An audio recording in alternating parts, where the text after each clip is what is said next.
chassis number mga paps, hindi mahanap. Kia Picanto. Yan, wala dito sa mga gilid, wala. Ayan.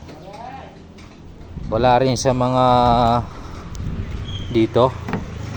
Ay wala. Yung sa mga gilid ng pinto, wala siya. Saan kaya ang chassis number nito mga paps? Wala rin dito yung chassis number. Wala. Wala yung chassis number.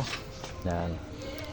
So yung mga naghahanap dito, hindi na kayo mahirapan ngayon mga paps dahil meron na tayong video ngayon dito para sa Picanto na to, yung chassis number kung saan nakalagay.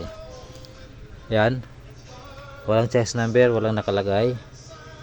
Hindi mo lang kung saan hanapin. Yung iba kasi nandito, ibang sakyan nandyan sa gilid, yung kaya ng mga Toyota. Wala siya. So itong video na to, malaking tulong to sa mga naghahanap ng chassis number pagdating sa Kia Picanto. Andito yun mga paps. Alam niyo kung saan nakalagay ang chassis number ng Kia Picanto. Bukas muna tayo para fresh. Ayan.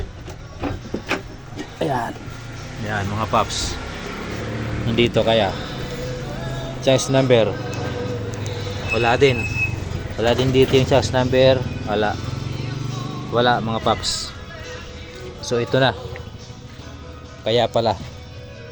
Yan. Andito na mga paps. I-reveal na natin kung nasaan yung chassis number ng Kia Picanto. Ayun. Yan o.